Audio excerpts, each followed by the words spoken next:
For your final training exercise in Rider's Reset, I have a bit of a challenge for you. So today we're working on canter pulls. If you're new to cantering, I still want you to try this as long as you feel comfortable, because canter pulls are an excellent way to practice rhythm. We're going to start with just one pull today, but this is a great place to start.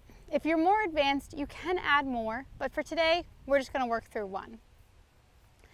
Riding canter pulls is an excellent exercise, not just for horses, but also for us as riders, because we have to be able to see the distance to that pull.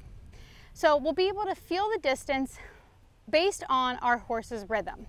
I'm going to ride through this a few times with Rumba and just sort of explain the differences in each time I come to the pull, what I'm thinking about, and what you can work on. Okay, so to ride the canter pull, the first thing I'm going to do,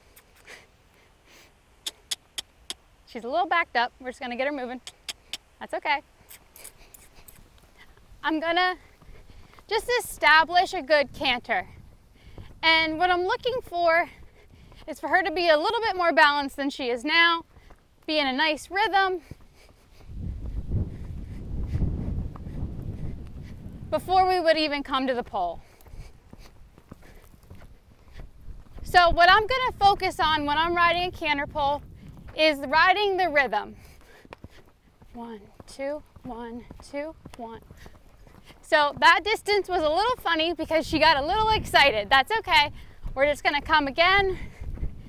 And for me, it really helps to count. So I'll count 1, 2, 3, 1, 2, 3, 1, 2, 3, 1, 2, 3, 1, 2, 3, 1, 2, 3, 1, 2, 3.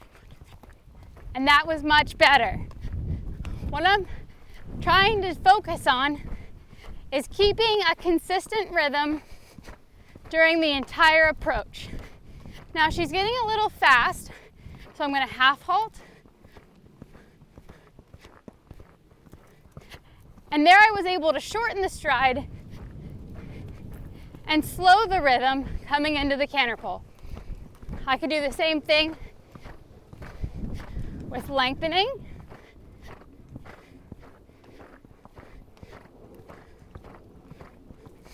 Oh, and that's okay.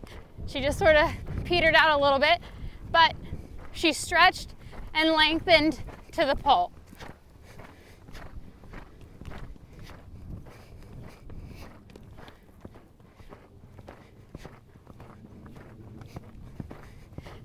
That was a really nice, she did exactly what I thought she would do there, and we actually rode that pole in stride.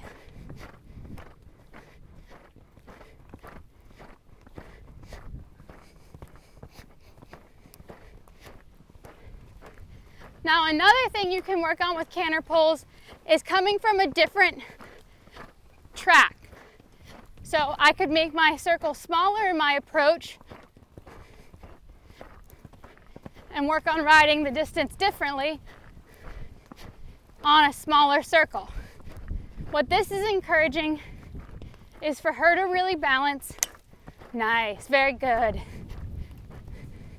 It's encouraging her to really balance and have to think about what she's doing in the circle with adding the pole.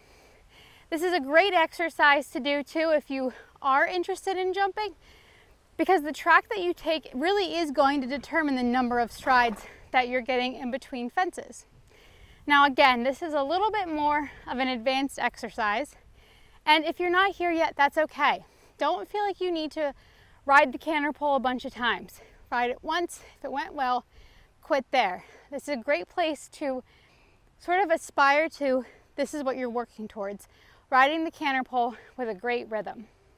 I think that this can be a good exercise too for horses that are maybe a bit behind the leg, or maybe get a little bit bored with just walk trot canter on the flat. Adding pole work can really mix things up and keep your training interesting. Again, even if you're new to canter, I encourage you to try this because this is a great way to build your confidence. It's really hard when you first start riding to do things that might be outside of your comfort level, but by just taking these small little steps outside of your comfort level, what you'll find is that it will really make you more willing to try new things in the future. I hope you've enjoyed today's video. I encourage you again, go out, try this exercise, have fun with it, and even if it doesn't go as planned, still celebrate that you went out and gave it a try. Thank you so much for watching. Happy riding, and I'll see you tomorrow.